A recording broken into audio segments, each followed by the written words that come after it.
Hello everyone, welcome to your education. और हम कर रहे हैं पॉलिटी यूपीएसआई के लिए पीवाईक्यूज के साथ। और ये हमारी छठी क्लास है। अब तक हम 5 क्लासेस कर चुके हैं। ठीक है, चलिए शुरू करते हैं। पहला सवाल है कि भारत में मानवाधिकार संरक्षण अधिनियम को 8 जनवरी 1994 को अधिसूचित किया गया था और इसे लागू कब से माना जाता है, तो ये क्वेश्चन पूछा गया। ठीक है, अब देखो, ये मानवाधिकार संरक्षण अधिनियम है आपका 1993 का। ठीक है, और इसको 28 सितंबर 1993 से ही लागू माना जाता है। मतलब ये बात ठीक है कि इसको प्रेसिडेंट का जो असेंट है वो 8 जनवरी 1994 को मिला था, पर इसको लागू इस तिथि से माना जाता है, 28 सितंबर 1993 से। ये एक तरह से आप इसको रेट्रोस्पेक्टिव इफेक्ट के तरह लागू हुआ था ये। ठीक है, इसका उद्देश्य क्या है इस अधिनियम का? इसका अधिनियम का उद्देश्य है NHRC, यानी कि national human right commission, state human right commission, इनकी स्थापना और एक मानवाधिकार न्यायालयों का न्यायालयों का गठन। ठीक है, ये भी इसका एक उद्देश्य है। तो ये 3 उद्देश्य आपको पता होना चाहिए। मानवाधिकार दिवस, मानवाधिकार दिवस ये कब मनाया जाता है आपका? ये मनाया जाता है 10 दिसंबर को। तो ये भी आपको थोड़ा सा याद रखना है। इससे जुड़ा एक सवाल ये भी पूछ लेता है NHRC से कि इसके जो अध्यक्ष होते हैं वो कौन होते हैं? तो इसके अध्यक्ष सामान्यतः CJI ही होते हैं। ठीक है, या उच्च न्यायालय देखकर, जो उच्च न्यायालय या लय का न्यायाधीश भी हो सकता है। ठीक है, तो ये थोड़ा ध्यान रखना। अगला सवाल देखते हैं। दूसरा सवाल है RFCTL ARR अधिनियम 2013। ये वही LARR। इसकी धारा 3 के अनुसार कोई भी परिवार जिसे भूमि अधिग्रहण के कारण प्रभावित क्षेत्र से पुनर्वास क्षेत्र में स्थानांतरित और पुनर्स्थापित किया जाना है कहलाता है। तो वो क्या कहलाता है? विस्थापित, मुआवजा प्राप्त परिवार, पुनर्स्थापित परिवार या प्रतिबंधित परिवार? तो वो कहलाता है आपका विस्थापित परिवार। मैं पहले भी बता चुका हूँ, ये LARR एक्ट 2013 का ये किस बारे में है? ये लैंड एक्विजिशन से रिलेटेड है। तो जैसे सरकार को कोई सार्वजनिक उद्देश्य का कोई काम करना है, जो मैं बताया था, जैसे सड़क वगैरह बनानी है, तो उसके लिए वो जो जमीन अ, चाहिए उसको, उसके लिए वो सबसे पहले क्या करेगी? SIA, social impact assessment. ये क्या होता है मैं पिछली क्लास में बता चुका हूँ। ये वैसे लिख लो यहाँ पे, शायद वहाँ नहीं बताया होगा, धारा 4 में इसके बारे में दे रखा है। ठीक है, अब जो धारा 3 है इस एक्ट की, धारा 3, उसमें ये शब्द जैसे इसमें दे रखा है ना धारा 3 के अनुसार, तो ये सब शब्द दे रखे हैं। कौन कौन से? जैसे प्रभावित परिवार, परिवार, ठीक है, विस्थापित परिवार, और एक और है सार्वजनिक परिवार, सार्वजनिक प्रयोजन। ठीक है, तो ये सब शब्द उसमें दे रखे हैं धारा 3 में। अगला सवाल देखते हैं। तीसरा सवाल कहता है कि भारतीय संविधान की 8वीं अनुसूची में निम्नलिखित में से कौन सी भाषा शामिल नहीं है? तो संथाली, असमिया, राजस्थानी नहीं है, तमिल है। अब देखो, 8वीं अनुसूची आधिकारिक आधिकारिक भाषाओं से रिलेटेड है। आपको जब भी नहीं है वाला क्वेश्चन आएगा ना, उसमें ज्यादातर आपको एक तो अंग्रेजी दे रखी होगी, या राजस्थानी दे रखी होगी, या भोजपुरी दे रखी होगी। ज्यादातर चांसेस हैं कि ये तीनों भाषाएं क्योंकि शामिल नहीं है इसमें, तो ये नहीं पे ये नहीं वाला क्वेश्चन बनेगा। अच्छा, इससे जुड़े कुछ सवाल और बनते हैं, जैसे कि आधिकारिक भाषाओं से संबंधित कौन सी है? 8वीं अनुसूची। ठीक है, मूल संविधान में मूल संविधान में इसमें कितनी थी? 14 भाषाएं थी। ठीक है,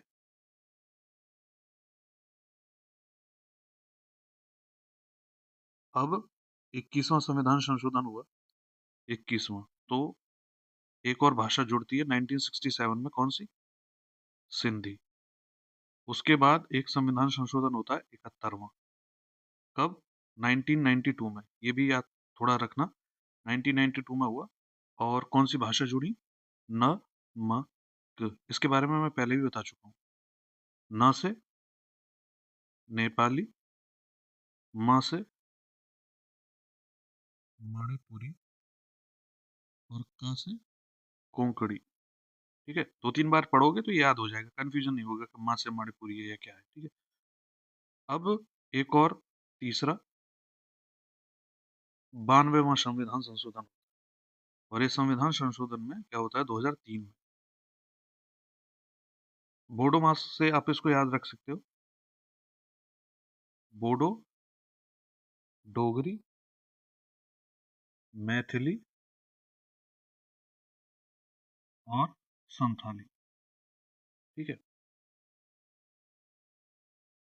डोगरी लिखी। तो बोडो ये पहले 14 थी, 15, 16, 17, 18, 19, 20, 21, 22। तो वर्तमान में कितनी भाषाएं होगी? 22। ये सब आपको थोड़ा पता होना चाहिए, क्योंकि इनसे भी जुड़े क्वेश्चंस पूछे जाते रहे हैं। अगर नहीं वाला पूछेगा तो ये ध्यान रखना कि अंग्रेजी नहीं है, राजस्थानी नहीं है, भोजपुरी नहीं। ठीक है, तो इसमें से राजस्थानी नहीं है। आगे बढ़ते हैं। अगला सवाल है कि अ, अनुसूचित जनजाति के लिए पृथक राष्ट्रीय अनुसूचित जनजाति आयोग किस वर्ष अस्तित्व में आया? तो मैं ये बात पहले भी बता चुका हूँ, NCST के बारे में। ठीक है, ये कहाँ दे रखा है? 338A में। कब आया था? 89वां संविधान संशोधन। ठीक है, अब ये 89वां संविधान संशोधन कब हुआ? 2003 में। ठीक है, पर ये बना इसके माध्यम से, इसको लागू करते करते वही है 2004 में ये लागू पाया, तो 2004 इसका सही आंसर होगा। ठीक है, अ, और एग्जैक्ट डेट बताऊं तो 19 फरवरी। ठीक है, अब NCSC के बारे में 338 में है, NCST के बारे में 338A में है। एक और है, OBC का जो आयोग है उसके बारे में भी लिख लो, 338B। ये शायद मैंने पहले बताया नहीं। तो ये दोनों तो 2004 में ही पृथक हुए ये सब। ठीक है, पहले एक ही हुआ करता था इन दोनों की। 102वां संविधान संशोधन हुआ था, 102वां संविधान संशोधन, और ये कब हुआ था? 2018 में। तो इसके माध्यम से OBC आयोग 338B में आया। ठीक है, तो ये भी संवैधानिक निकाय हैं सारे, क्योंकि इनका वर्णन संविधान में है। अगला सवाल देखते हैं। अगला सवाल है कि सूचना प्रौद्योगिकी अधिनियम 2000 की, यहाँ पे फिर से वही, किस धारा के तहत एक भारतीय कंप्यूटर आपातकालीन प्रतिक्रिया दल का प्रावधान प्रदान किया गया है? तो एक जो आपका अधिनियम है, सूचना प्रौद्योगिकी अधिनियम। अब देखो, इनमें सब में पूरा नहीं पढ़ना होता है, सिर्फ वही बातें पढ़नी है जो जरूरी हैं या जो एग्जाम में पूछी जाती है। कब का है? 2000 का है। ठीक है, इसकी एक धारा है 70B, जो किस बारे में प्रावधान करती है? CERTIN। ठीक है, तो ये क्या है? ये बेसिकली भारतीय कंप्यूटर कंप्यूटर आपातकालीन आपातकालीन प्रतिक्रिया दल। ठीक है, तो इसका काम क्या है बेसिकली? ये साइबर सुरक्षा के क्षेत्र में काम करती है एजेंसी, साइबर सुरक्षा के क्षेत्र की मुख्य एजेंसी है। ये साइबर घटनाओं को रिपोर्ट करती है। ठीक है, उनके लिए फिर प्लान तैयार करती है, कैसे उनको टैकल करना है। ठीक है, सुरक्षा के बारे में बात करती है, वो सब काम इसी के जिम्मे है। तो ये 70B में एक ऐसी अ, आपातकालीन प्रतिक्रिया दल का ऐसा प्रावधान किया गया है। जैसे इस एक तरह से जैसे कोई फोर्स बना दी जाए ना किसी आपातकालीन सिचुएशन को हैंडल करने के लिए, तो साइबर मामलों के लिए ये एक दल है। ठीक है, तो 70B में इसका प्रावधान दे रखा है। इससे जुड़ा एक और क्वेश्चन पूछा जाता रहा है 66A काफी फेमस है ये। इसको असंवैधानिक घोषित कर दिया था श्रेया सिंघल केस में, और ये 2015 का केस है। तो सुप्रीम कोर्ट ने इसको असंवैधानिक घोषित कर दिया था। एक और है इम्पोर्टेंट 66E, जो आपकी, जैसे आप किसी की प्राइवेसी, कोई किसी की प्राइवेसी को इन्फ्रिंज करता है, कोई ऐसा मटेरियल ऑनलाइन अपलोड कर देता है या भेजता है किसी को जो आपकी प्राइवेसी का उल्लंघन करता है, तो इसके तहत उसके लिए है ये, ठीक है। और 66F साइबर टेररिज्म से रिलेटेड, सॉरी, ठीक है। तो ये सब आपको थोड़ा पता होना चाहिए। अगला सवाल देखते हैं। छठा सवाल कहता है कि भारतीय संविधान की कौन सी अनुसूची राज्यों और केंद्र शासित प्रदेशों की राज्यसभा में सीटों के आवंटन से संबंधित है, ठीक है। तो ये चौथी अनुसूची है, जो बात करते हैं 8वीं के बारे में बता चुका हूँ। 9वीं और 11वीं जैसे जैसे आएगी मैं थोड़ा एक्सप्लेन। तो चौथी अनुसूची, चौथी अनुसूची ये किस बारे में बात करती है? राज्यसभा सीटों के बारे में, ठीक है। किस राज्य की किस केंद्र शासित प्रदेश की कितनी सीटें राज्यसभा में हो। तो इसमें राज्यसभा सीटों में देखो, सबसे ज्यादा आपके ये जनसंख्या के बेसिस में है, तो जाहिर सी बात है कि फिर आपका उत्तर प्रदेश ही टॉप पे होगा। तो उत्तर प्रदेश की कितनी है? 31। महाराष्ट्र की टॉप 3 याद कर लो, 19 है, 19। और तमिलनाडु की 18 है, ठीक है। जनसंख्या के आधार पे जैसे बांट रखी। तो चौथी अनुसूची राज्यसभा की सीटों के आवंटन से संबंधित। अगला सवाल देखते हैं। निम्नलिखित में से कौन सा भारतीय संविधान के भाग 4 के बाहर स्थापित राज्य के लिए एक निर्देश है, ठीक है। अब देखो, ये अंतरराष्ट्रीय शांति को बढ़ावा देना 51 में दे रखा है, भाग 4 में ही है। अब मा, मातृत्व राहत प्रदान करना, ये सब वैसे देखो, ये बचपन की देखभाल करना, ये थोड़े थोड़े इसमें भी दे रखे हैं, लेकिन डीपीएस में ही है। लेकिन ये भारतीय राज्य के लिए तो निर्देश नहीं हो सकते, कि भारतीय राज्य के बाहर किसी राज्य के लिए निर्देश नहीं हो सकते। माता तो राहत प्रदान करना या बचपन की देखभाल करना, हिंदी भाषा को बढ़ावा देना, ये तो मैं उस दिन भी बता चुका हूँ। 351 में दे रखा है ये, तो ये भाग 4 में भी नहीं हो सकता, ठीक है। 350 जब बताया था मैंने, 350 में क्या था? प्राथमिक स्तर पर, प्राथमिक स्तर पर मातृभाषा में शिक्षा, ठीक है। और 351 ये हो गया हिंदी भाषा को बढ़ावा देना। अब इसके बारे में बात करते हैं। ये भाग 4 में दे रखा है अंतर्राष्ट्रीय शांति को बढ़ावा देना, ठीक है। तो ये भाग 4 के इसी 51वें अनुच्छेद में दे रखा है, ये यही इसका सही आंसर होगा, ठीक है। आगे बढ़ते हैं। अगला सवाल है, उत्तर प्रदेश की विधानसभा में सदस्यों को चुना जाता है, ठीक है। कितने सदस्यों को चुना जाता है? बेसिकली संख्या दे रखी है। तो इसमें 404 होगा, लेकिन 403 इसका सही उत्तर है वर्तमान। इसमें से 404 है, क्योंकि इसके पास और कोई नहीं। 404 ऐसे है, देखो 404 कब होते थे? जब 104वें संविधान संशोधन से, 104वें संविधान संशोधन से जो आंग्ल भारतीय, आंग्ल भारतीय उनको जो मनोनीत करने वाली एक सीट थी, उसको फिर हटा दिया गया था। तो वे 404 से अब 403 है वर्तमान में। ये 404 104वें संविधान संशोधन से पहले हुआ करते थे, ठीक है। तो इसलिए इसमें 404 यहाँ सही लगा दो, लेकिन आगे आए तो ये 403 टिक करना है आपको, ठीक है। अब विधान परिषद में कितनी सीटें हैं? विधान परिषद, क्योंकि हमारे क्या है, बाइकैमरल लेजिस्लेचर है, तो यूपी में तो विधान परिषद भी है। 100 सीट है आपकी विधान परिषद, ठीक है। बस आगे बढ़ते हैं। अगला सवाल है कि भारतीय संविधान की कौन सी अनुसूची असम, मेघालय, त्रिपुरा और मिजोरम को छोड़कर किसी राज्य में अनुसूचित क्षेत्रों और अनुसूचित जनजातियों के प्रशासन और नियंत्रण से संबंधित है? ये मैं बता चुका हूँ।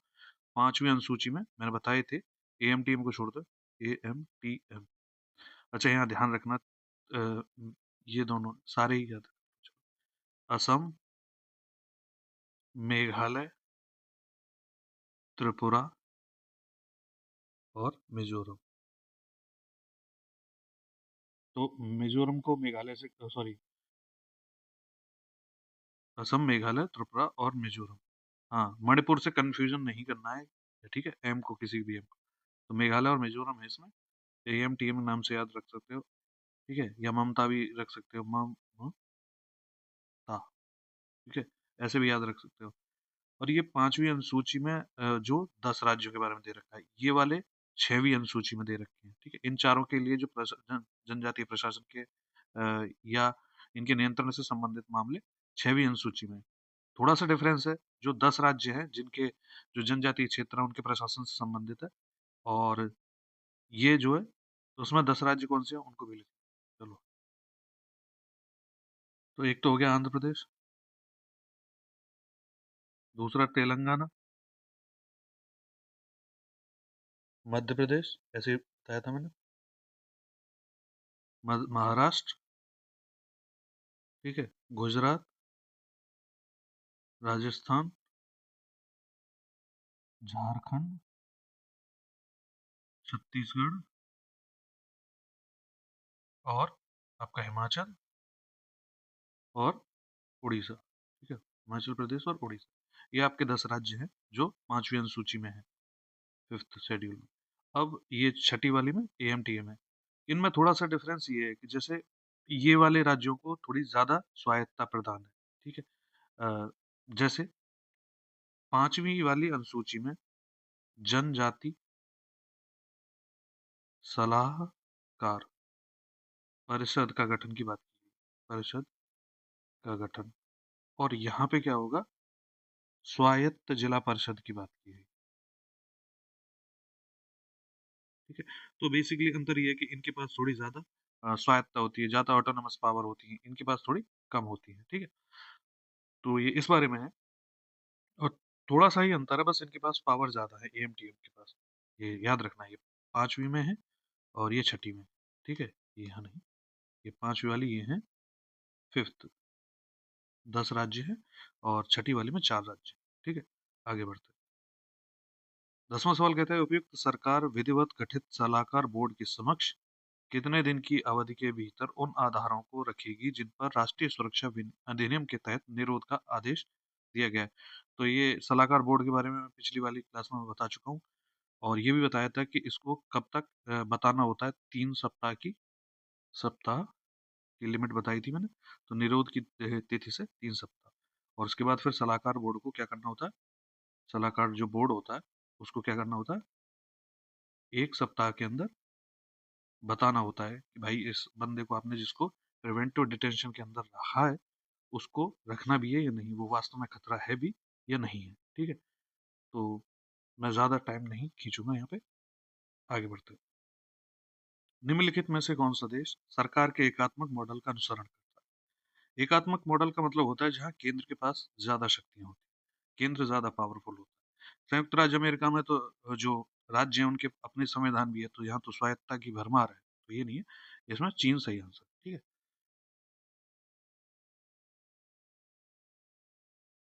अगला सवाल 12वां, भारतीय संविधान का कौन सा अनुच्छेद किसी राज्य के विधानमंडल के लिए निर्वाचनों के संबंध में उपबंध करने की उस विधानमंडल की शक्ति से संबंधित?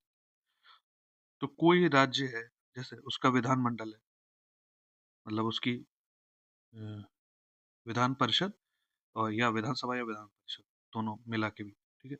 तो विधानमंडल क्या करेगा, जो निर्वाचन से जुड़े मामले हैं, ठीक है, उनसे संबंधित उपबंध कर सकता है, ठीक है। तो इससे पहले 324 में क्या दे रखा है, पहले ये यहीं से जान लो। तो 324 में आपके चुनाव आयोग की बात है, चुनाव आयोग है, ठीक है। 327 में जो संसद है या विधानमंडल,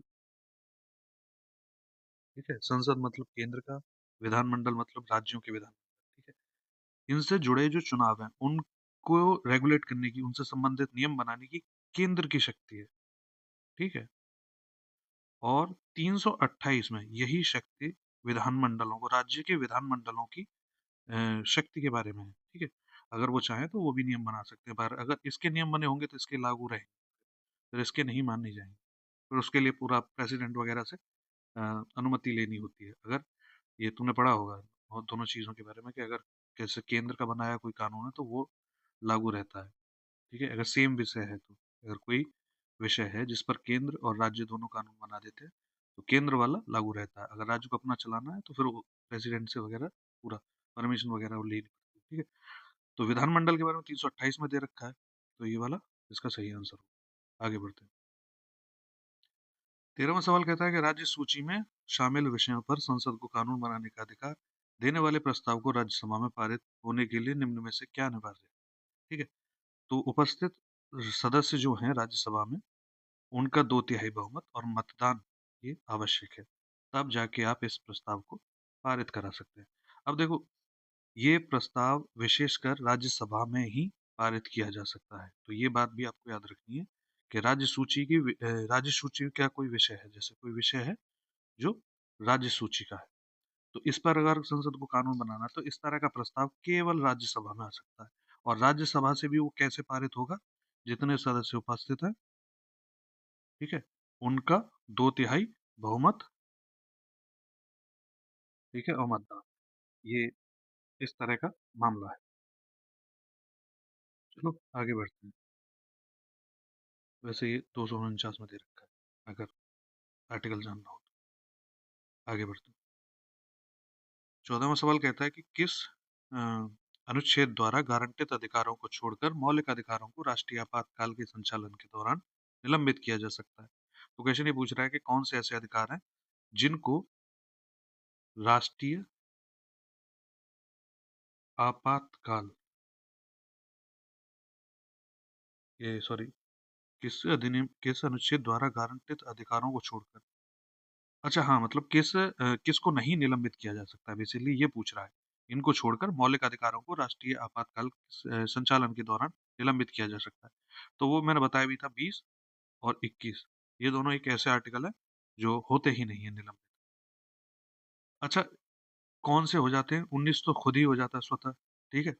और मतलब एक सशस्त्र विद्रोह को छोड़ दो तो, सशस्त्र विद्रोह, इस वाले अगर इसके बेसिस पर अगर राष्ट्रीय आपातकाल काल लगाए तो नहीं होगा, बाकी सब पे हो जाएगा।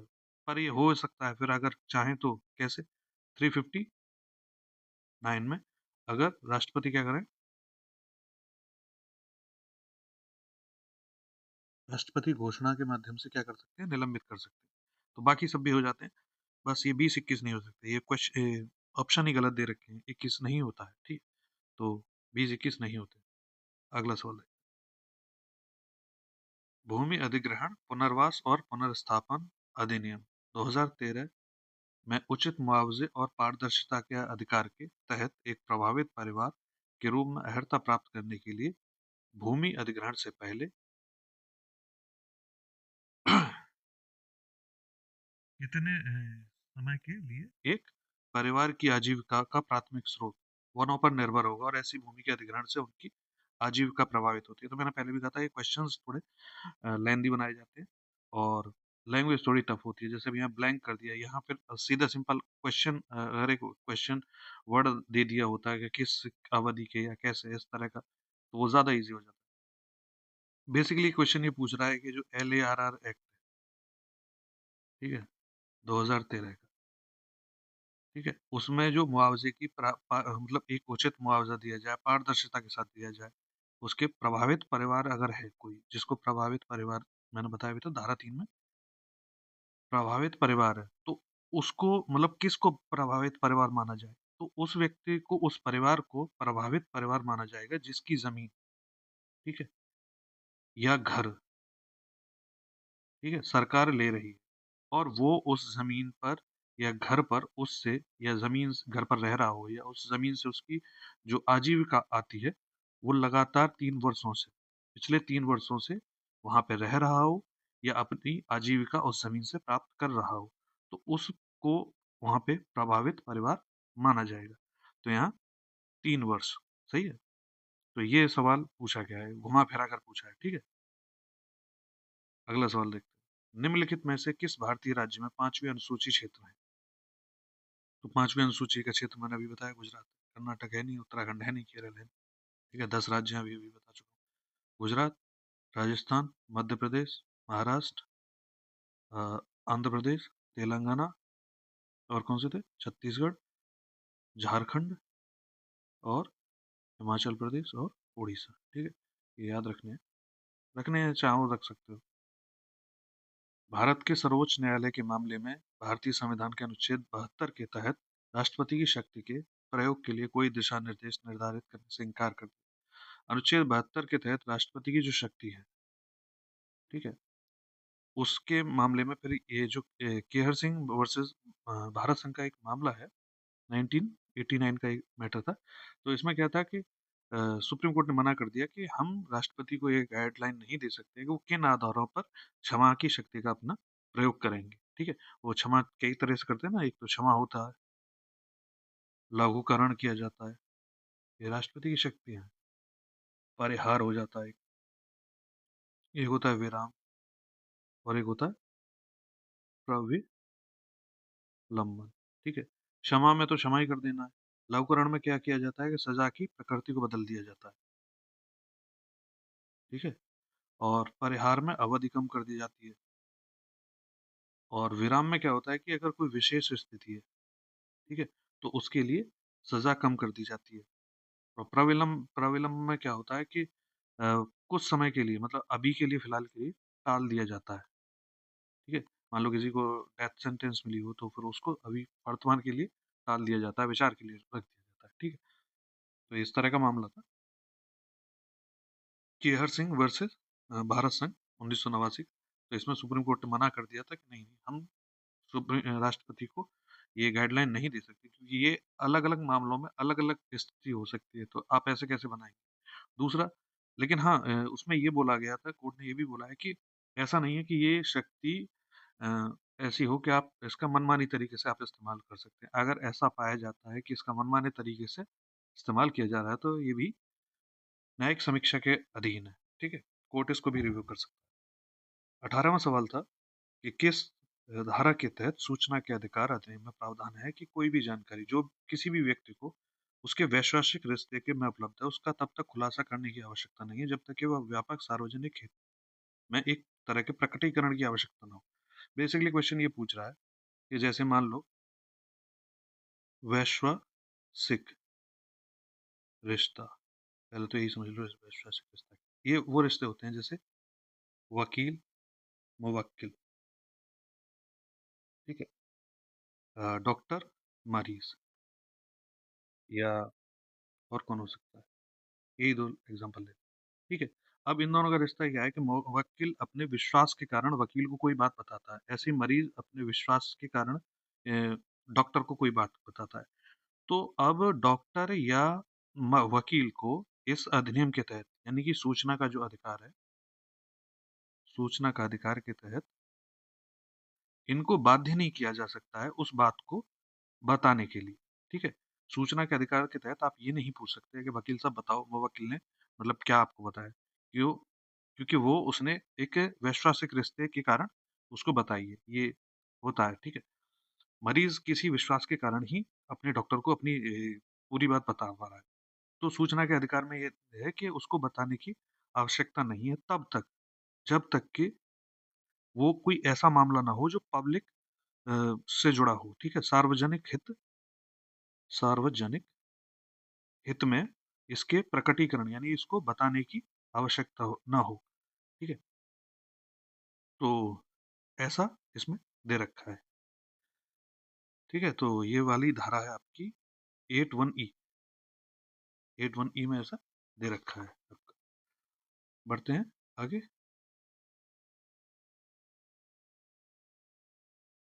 अच्छा हाँ, एक चीज और है, ये एक तरह से ये अपवाद, ठीक है, ये वाला सार्वजनिक हित वाला, ऐसा नहीं है जनरल रूल। आगे बढ़ते हैं। भारतीय संविधान का भाग 14A निम्नलिखित में से किससे संबंधित है। तो ये न्यायाधिकरण से संबंधित है, इसके बारे में पहले भी बता चुका हूँ। इसमें भाग 14A को पहली बात तो 42nd अमेंडमेंट से लाया गया था, और ये 1976 में हुआ था। और इसमें सिर्फ दो ही इस भाग में क्या है, दो ही अनुच्छेद हैं 123 और 323 इसमें प्रशासनिक अधिकरण आते हैं और इसमें कुछ विशेष मतलब मामलों से जुड़े अधिकरण की बात है, जैसे टैक्स कर हो गया, लैंड रिफॉर्म्स हो गए। ठीक है, इसमें पर्यावरण नहीं है, याद रखना, ये क्वेश्चन शायद पूछा भी गया है। ठीक है, पर्यावरण नहीं है। तो ये होगी आपकी क्लास, और मैंने कोशिश की कि बहुत लंबी ना खींचे। ठीक है, तो अगेन, अगर आप लोगों को मेरा प्रयास अच्छा लग रहा है तो please do like, share, comment and subscribe. और अगर आपका कोई सुझाव है तो वो भी कमेंट कर सकते हैं। मैं कोशिश करूंगा इस क्लास को और बेहतर कर सकूं। ठीक है, थैंक यू सो मच।